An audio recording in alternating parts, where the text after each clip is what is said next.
As we continue our discussion about dance as communication, I want to broaden perhaps the definition of dance. When we are together for our residency, we're going to be exploring different kinds of movement. We're going to be exploring movement qualities, the pathways we create in space as we travel as pedestrians, as well as when we're moving expressively or with our goal is communication. We'll also explore the chakra system of our bodies through movement. So we'll have the frame of reference we discussed through the slideshow, through your readings, but then we'll have the reference of our own physicality, our own somatic experience of moving the energy centers of the body.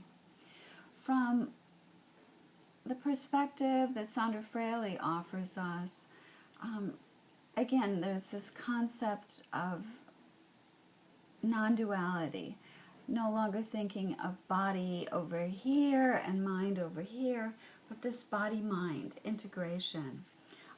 And which is really the goal when we talk about somatics. Why do we study somatics in a depth psychology or archetypal psychology program? The goal is to look at different ways of integrating, of bringing our beings into wholeness. And that's one of the basic concepts of somatics, is this idea that both psychology and integrative movement studies offer us a holistic idea of ourselves as human beings. And it allows us to avoid metaphysical duality, no longer feeling a need to separate psyche from soma, from soul. And as we explore the chakra system kinesthetically, that's a piece of the intention, is to connect the lower chakras through the heart with the upper chakras, which are most often identified as soul, whereas the lower chakras are most often perceived to be the body, because that's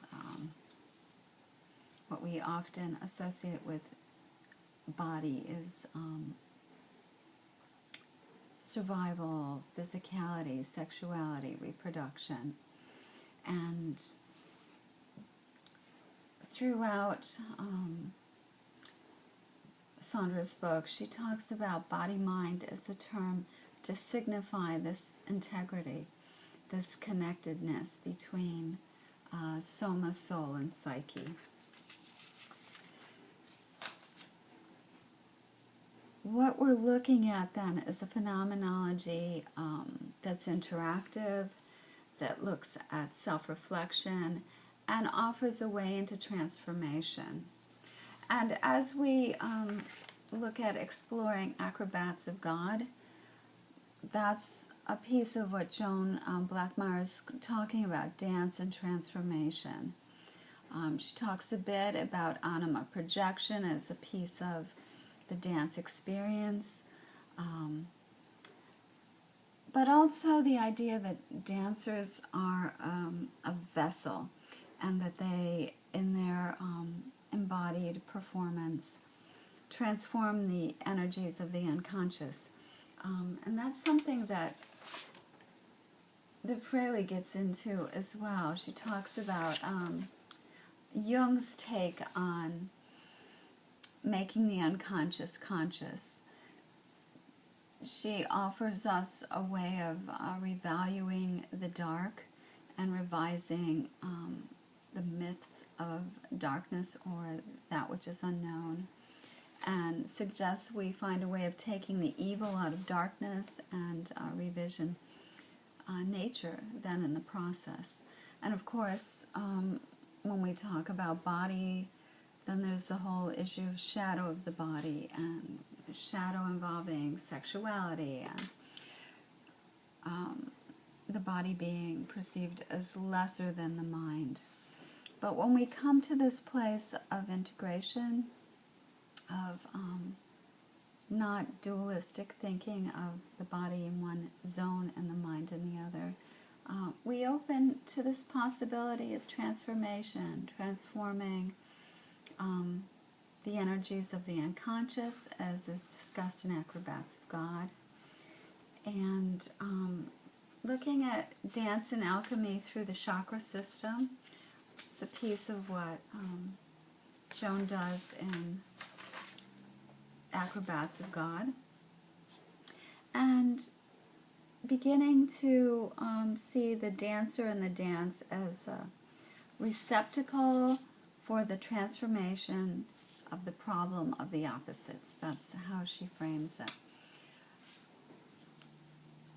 And of course, that's a piece of the exploration of the chakras. You have the lower chakras, which are a place of being grounded in the earth, grounded in our sensuality, and connecting through the heart chakra with our connection to our highest self, or to divinity, to our ability to have a voice through the heart.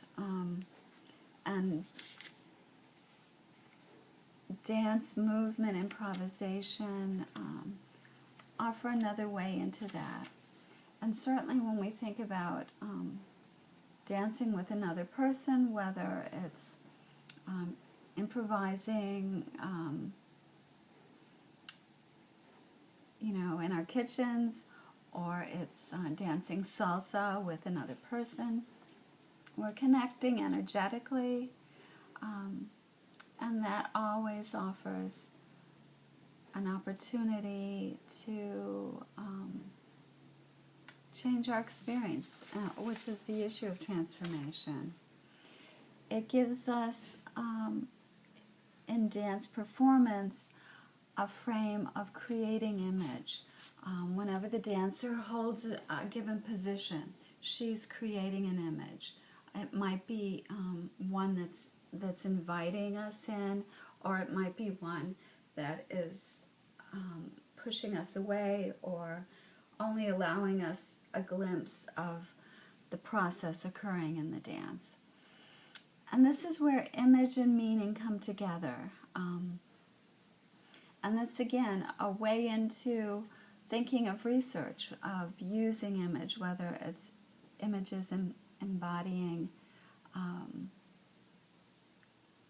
a specific idea, or the physical body creating images, and its ability to shape, to move, to turn, to create surprise. This issue of image. Blackmire talks about the image contributing not only physical awareness, but quality of movement. She says that an image illuminates and educates a dancer, much as a dream affects the dreamer. So again, we look at this idea of embodying the dance, becoming the dance, but also looking into how that transforms the dancer as both the vehicle of the dance,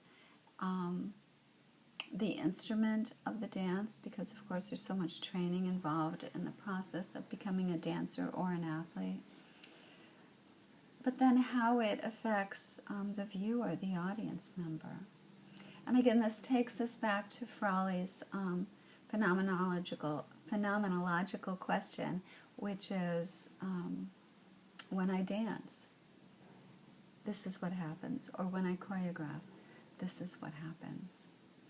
So, as we prepare for our time together, keep exploring different practices in movement, and hopefully come open to experiencing your body-mind differently than perhaps you always have. And that is, again, the experience of phenomenological research is coming in without a specific perception of how I move or what movement or dance is, but coming in with the sense of I'm here to learn and That is the phenomenological research approach, is openness to seeing what is and what